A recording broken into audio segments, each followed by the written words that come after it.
तो hello student, welcome back to my channel Samrat academy. Student, आज की वीडियो में बताने वाला हूं आप लोगों को कि हिंदी में 70 में 70 मार्क्स आप कैसे लाएंगे। ठीक है, अगर 2023 बोर्ड एग्जाम की तैयारी करने वाले हैं, आप लोग पेपर देने वाले हैं, तो वीडियो बहुत ही ज्यादा इंपॉर्टेंट है आप लोगों के लिए, क्योंकि हिंदी में आज आप लोगों का 70 में 70 मार्क्स बिल्कुल क्लियर करा दूंगा। ठीक है, जैसा कि देख पा रहे हैं 2022 का पेपर हमारे पास हिंदी का कोड है 801 ए बी। ठीक है, इसके माध्यम से मैं आपको बताऊंगा कि किस प्रकार के क्वेश्चन पूछे जाते हैं और कितने नंबर के क्वेश्चन पूछे जाते हैं। ठीक है, जो टॉपिक बताऊंगा अगर उतना टॉपिक अगर याद कर लेते हैं तो 100% यह टॉपिक जो बताऊंगा वो परीक्षा में आएगा और बहुत ही बेहतर अंक प्राप्त कर पाएंगे आप। तो चलिए, वीडियो को लाइक नहीं किया तो लाइक कर दीजिए, चैनल पर नए हैं तो चैनल को सब्सक्राइब करके बेल आइकन को प्रेस कर लीजिए। तो चलिए देखिए, पहला पॉइंट है यहाँ पे।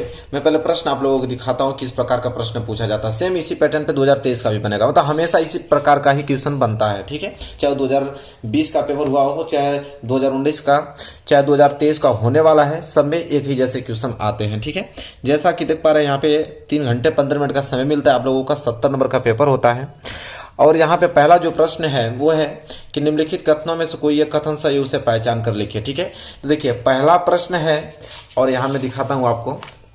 और पहला में ख, ग, घ और ड़। ठीक है, 5 नंबर के क्वेश्चन आते हैं। ये 5 नंबर के क्वेश्चन किससे आते हैं?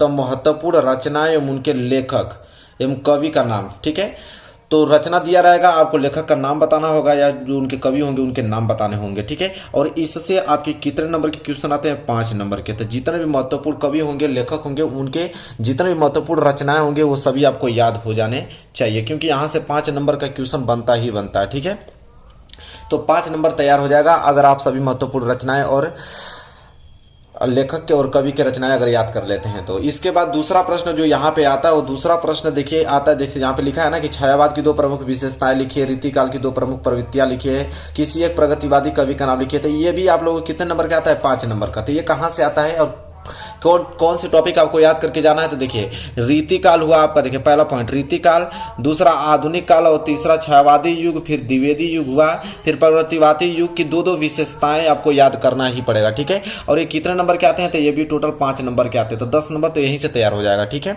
तो ये पूरा पॉइंट आपको याद होना चाहिए। मतलब कौन कौन से? रीतिकाल, आधुनिक काल और छायावादी युग, द्विवेदी युग और प्रगतिवादी युग की क्या विशेषताएं या प्रवृत्तियां। विशेषताएं प्रवृत्तियां दोनों एक ही होता है, कहीं कहीं क्वेश्चन में विशेषताएं दे देता है, कहीं प्रवृत्तियां लिख देता है। तो 5 नंबर यहां से फिक्स, टोटल 10 नंबर तो यहीं से तैयार हो जाएगा। ठीक है, इसके बाद जो अगला प्रश्न आता है, तो अगला प्रश्न नंबर तीसरा देखिए लिखा है कि निम्नलिखित गद्यांश। अब यहाँ पे गद्यांश दिया होगा आपको और गद्यांशों में से किसी एक गद्यांश के नीचे दिए गए प्रश्नों को उत्तर देना होता है और यह 6 नंबर के लिए पूछा जाता है। 2 देगा, एक यह दिया है और अथवा करके एक यह दिया, तो दोनों में से कोई एक ही करना है।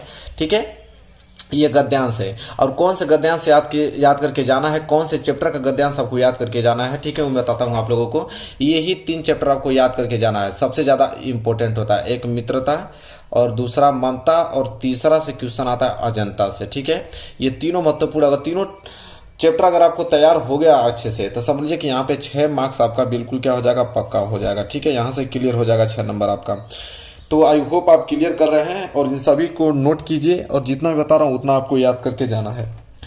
तो प्रश्न नंबर तीसरा भी आपको तैयार हो गया और 6 नंबर आपको मिल जाएगा। प्रश्न नंबर चौथा जो है वो पद्यांश से आता है, गद और पद होता है ना, तो गद्यांश तो आपको आई होगा, यह पद्यांश है। पद्यांश भी आपका 6 नंबर का आता है। ठीक है, तो देखिए यहाँ पे 2 पद्यांश दिया है, दोनों पद्यांश में से किसी एक पद्यांश का काव्य संदर्भ और व्याख्या करना होता है, जो कि कितना नंबर मिलता है? 6 नंबर आपको ये भी दिलाता है। ठीक है, तो कौन से चैप्टर का आपको पद याद करके जाना है मैं आपको बता रहा हूं, उसे नोट कर लीजिए। ठीक है, 4 ही चैप्टर ज्यादा मोस्ट इंपोर्टेंट होते हैं और इनसे एक क्वेश्चन हमेशा बनता है। कौन सा? एक आपका पद जो कि पहला चैप्टर है, फिर दूसरा धनुष भंग और तीसरा आपका भक्ति नीति और चौथा स्वदेश प्रेम। ये जो 4 चैप्टर, अगर ये 4 चैप्टर याद कर लेते हैं, यह आपके पद्यांश हैं। ठीक है, ये पद के आपके चैप्टर अगर ये याद कर लेते हैं तो यहाँ से टोटल आपका 6 नंबर बिल्कुल पक्का हो जाएगा। तो ज्यादा फोकस नहीं करना है सभी चैप्टरों पे, इन्हीं चैप्टरों पर ज्यादा फोकस करके आपको जाना है और इसी से बनते हैं। ठीक है, क्वेश्चन हमेशा। इसके बाद चौथा प्रश्न हो गया जो कि 6 नंबर आपको दिला देगा। 5वां प्रश्न में आपको आएगा कि निम्नलिखित लेखकों में से किसी एक लेखक का जीवन परिचय दीजिए, उनकी एक रचना भी लिखना है आपको। ठीक है, तो मैं यही बता देता हूं। देखिए 3 दिया, डॉक्टर राजेंद्र प्रसाद, आचार्य रामचंद्र शुक्ला, जयशंकर प्रसाद। ठीक है, तो देखिए मेरे प्यारे विद्यार्थियों आपको बता दूं, यहां से अगर आप तीनों में से कोई दो याद कर लेते हैं, हमेशा इन्हीं में से आता है। जैसे आचार्य रामचंद्र शुक्ल है, इनका याद कर लीजिए, या तो जयशंकर प्रसाद, दो लोगों को याद कर लीजिए, ठीक है। तो इन दोनों में से जरूर एक आपको देखने को मिलेगा, ठीक है। अगर ज्यादा अच्छे से याद करना चाहते हैं तो ये तीनों याद कर लीजिए, तीनों में से जरूर एक देखने को आपको मिलेगा। डॉक्टर राजेंद्र प्रसाद, आचार्य रामचंद्र शुक्ला, जयशंकर प्रसाद, ठीक है। इन तीनों लोगों का आपको जीवन परिचय याद होना ही चाहिए। तो तीनों में से कोई एक ही करना होता है, तो आप आराम से कर लेंगे। और जो कि आपको कितना नंबर दिलाएगा, 3 नंबर। तो यहां से जीवन परिचय में आप लोगों का 3 नंबर भी यहां से क्लियर हो जाएगा, ठीक है। तो ये लेखक का है, उसके नीचे फिर 3 नंबर का कवि का जीवन परिचय आता है, ठीक है।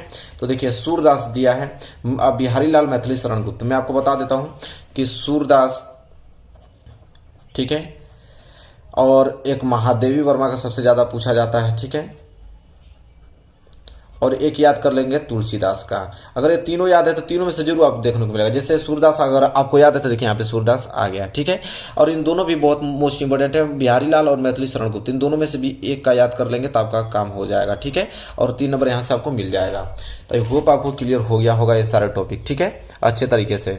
चलिए, तो अब प्रश्न नंबर 6वें की तरफ बढ़ते हैं। और प्रश्न नंबर 6वां है कि निम्नलिखित संस्कृत गद्यांश, देखिए संस्कृत का भी गद्यांश आता है जो कि संदर्भ सहित आपको हिंदी में अनुवाद करना होता है, और 4 नंबर के लिए प्रश्न पूछे जाते हैं। तो चलिए मैं बता रहा हूं कि आपको कौन सा चैप्टर याद करके जाना है कि जिनका आप लोगों का गद्यांश पूछा जाएगा। तो पहला आपका वाराणसी, वाराणसी चैप्टर बहुत ज्यादा इंपॉर्टेंट है, इससे बहुत ज्यादा क्वेश्चन आता है। ये जो क्वेश्चन आपका आया है ये भी आपका वाराणसी चैप्टर से ही है, ठीक है।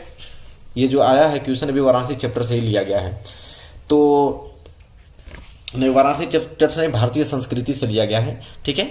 तो वाराणसी चैप्टर यहाँ पे आपको देखने को मिलेगा, क्योंकि इन दोनों से क्वेश्चन से मिलता है, या तो यहाँ पे पूछेगा भारतीय संस्कृति या तो वाराणसी। बहुत सारा कोड में वाराणसी का बहुत सारा क्वेश्चन आया था। तो अगर ये दोनों याद है, मैं बता रहा हूँ ना आपको, वाराणसी और भारतीय संस्कृति, और तीसरा वीर वीरण पूजते, इन तीनों के अलावा कोई बाहर नहीं आएगा, ये मेरा वादा है, ठीक है। आप देख सकते हैं, कोई भी प्रश्न पत्र उठा के देख लीजिए, ठीक है। इन्हीं तीनों चैप्टरों में से आपको देखने को मिलेगा, इससे बाहर आपको देखने को नहीं मिलेगा। तो आई होप आपको क्लियर हो गया होगा। चलिए आगे हम बात करते हैं। प्रश्न नंबर 6 में यहाँ पे क्लियर हो गया ना। चलिए प्रश्न नंबर 7वां, प्रश्न नंबर 7वां जो है वो 2 नंबर के लिए आता है। आप लोगों को पूछ लेगा, यहाँ पे एक श्लोक लिखने के लिए पूछेगा कि जो प्रश्न पत्र में ना आया हो, ठीक है। तो एक श्लोक लिखने को पूछेगा जो कि 2 नंबर के लिए है।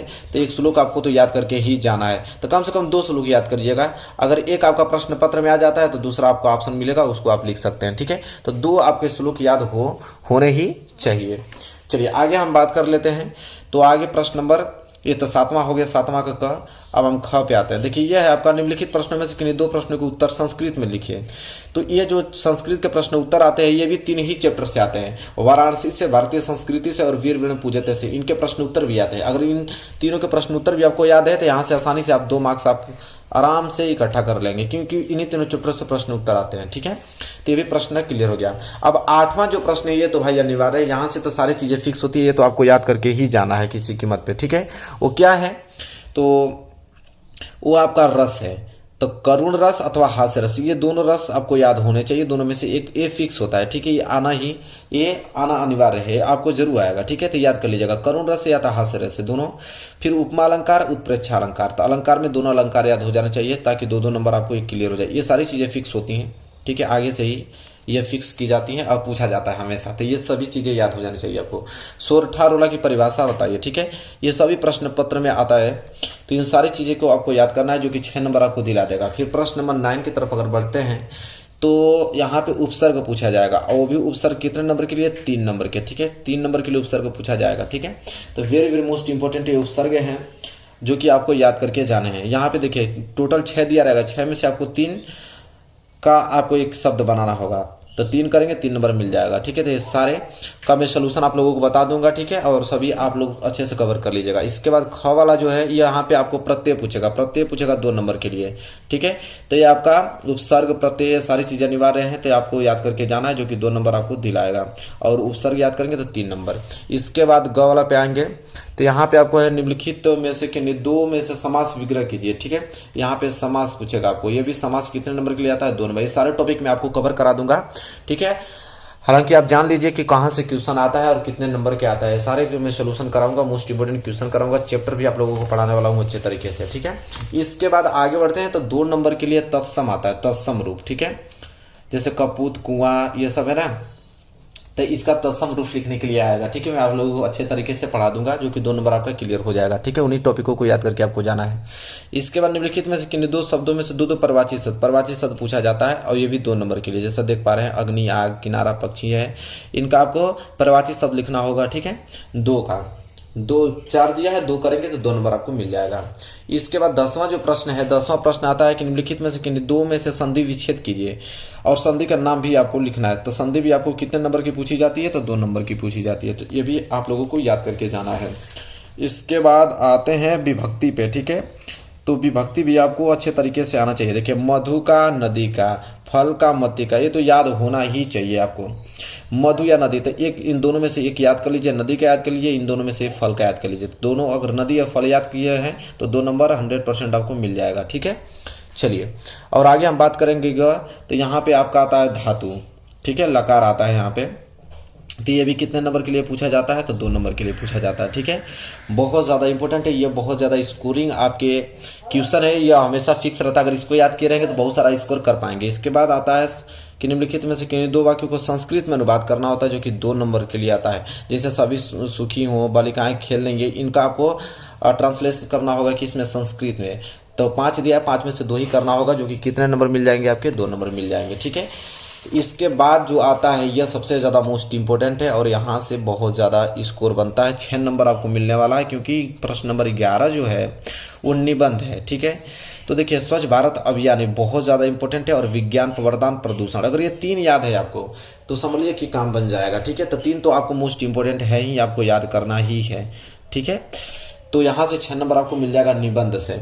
इसके बाद हम बात करें आगे, तो प्रश्न नंबर 12 है यहाँ पे कि अपने पठित खंड काव्य के आधार पर निम्नलिखित प्रश्न में से किसी एक का उत्तर दीजिए। ये आपका खंड काव्य है, और अलग अलग डिस्ट्रिक्ट में अलग अलग खंड काव्य चलता है।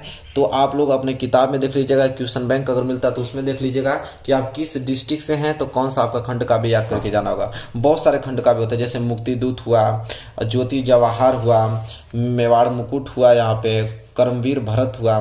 ठीक है, और कर्ण हुआ, तुमुल खंड काव्य हुआ, सब अलग अलग डिस्ट्रिक्ट के आते हैं। मातृभूमि हुआ, ठीक है, अग्र पूजा हुआ, और जय सुभाष खंड काव्य हुआ। ठीक है, तो अलग अलग डिस्ट्रिक्ट के लिए अलग अलग खंड काव्य आते हैं। ठीक है, तो पूरा पेपर का एनालिसिस हमने आप लोगों को अच्छे तरीके से बता दिया। ठीक है, तो आई होप आपको क्लियर हो गया होगा। यहाँ पे हमने सब कुछ अच्छे से बताने का प्रयास किया था, और आई होप आप इसे अच्छे से समझे होंगे। ठीक है, तो 70 नंबर बिल्कुल यहाँ से क्वेश्चन आता है। यही सारे टॉपिक आपको साल भर में पढ़ के जाना होता है, और इसी को मैं अच्छे तरीके से आपको तैयार करवा दूंगा। ठीक है, स्टेप बाय स्टेप। तो मेरे प्यारे विद्यार्थी, वीडियो आपको कैसी लगी? वीडियो अच्छी लगी तो प्लीज लाइक कीजिए। चैनल पर नए तो चैनल पर अभी इसको सब्सक्राइब करके और अभी से लग जाइए 2023 बोर्ड एग्जाम की तैयारी में, क्योंकि समय बीतते ज्यादा वक्त लगेगा नहीं, 6 या 7 महीने आप लोगों का और समय। अच्छे से पढ़ाई कीजिए और अच्छे मार्क्स लाइए। तो चलिए मिलेंगे नेक्स्ट वीडियो में, तब तक के लिए धन्यवाद।